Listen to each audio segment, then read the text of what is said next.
အားလုံးမင်္ဂလာပါမေဘဒီနေ့မေဘတူလေးမှာကလေးနှစ်ယောက်နဲ့ချိန်လာရပေါ့နော်သူတို့ရှင်မရောက်တာလဲကြာပြီဆိုတော့မေဘဒီနေ့သူတို့ချီကိုအလေသွားရင်းနဲ့သူတို့နဲ့မေဘကစားခွင့်သွားပါမယ်အဲ့တော့မေဘသူတို့ရှင်မသွားခင်လက်ဆောင်ပစ္စည်းလေးအရင်ဝင်လိုက်အောင်ပေါ့နော်ပြီးတော့မှသွားမယ်ပြီးရှင်ကစားခွင့်သွားပါမယ်ကစားခွင့်ကတော့ဘယ်သွားမလဲတော့မသိဘူးပြီးတော့မေဘထားသေးပြီးတော့မှကြက်ပြီးတော့ let's go အမတတလေးဆိုတော့လေစင်တူပေးမှမဟုတ်လို့ရှင်တယောက်နဲ့တယောက်မတူလို့ရှင်လူနေဦးမှာပေါ့အဲ့ဒါနဲ့ပစ္စည်းလေးဗာပေးရမလဲရှာရင်းနဲ့စကူတာလေးတွေ့ရပါတော့စကူတာလေးလည်းသူတို့တီးရစီတက်ပြီးဆိုရင်လည်းအဲ့ဒါလေးရွေးပြီးတော့ပေးလိုက်ပါတယ်ကဲတလေးတွေအိမ်ရောက်ပါပြီမတွေ့ရလဲအရင်ကြပြီဆိုတော့လေမမေမမတ်မိဘူးဖြစ်နေ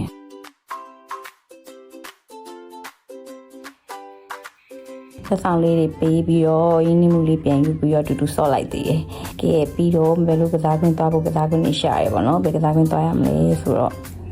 ကဲအခုမြောက်တကုံမှာရှိတဲ့ပိုကီတိုဆိုတဲ့ကစားခွင့်ကိုသွားပါပြီ။ဒါကတော့ညီညီပါ။ဒါကတော့ကိုကိုပါ။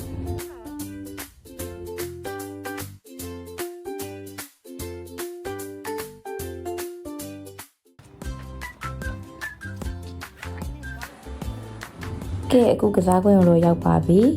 ဝင်ကြီးကတော့သူကအရက်120အောက်ဆိုရင်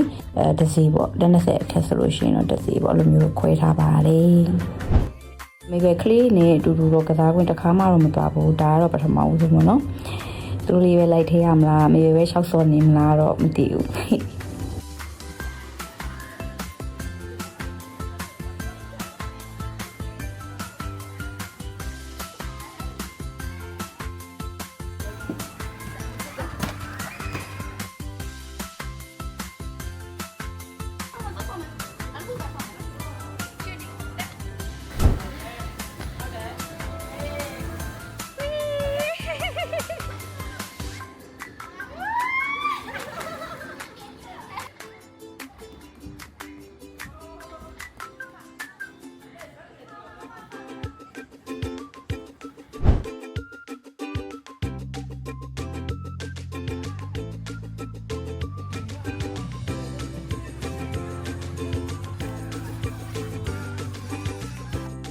သူတို့နဲ့ကြာကြီးလိုက်မစော့နိုင်ဘူးနားနာပြီးစော့ရတယ်အရင်မောလို့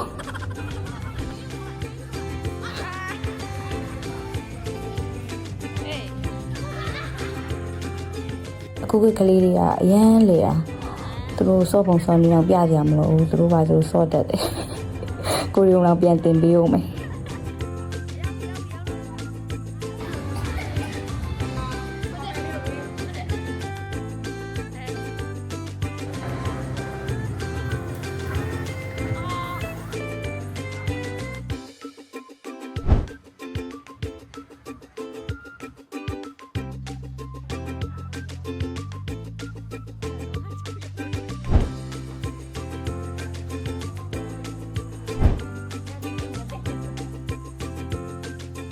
ကဲတတလေးတို့မိတ်ဆက်ပေးပါမယ်ဒါကတော့ကိုကိုကြီးနာမည်က Brian လို့ခေါ်ပြီးတော့ငယ်လေးနာမည်ကတော့ Ben လို့ခေါ်ပါတယ်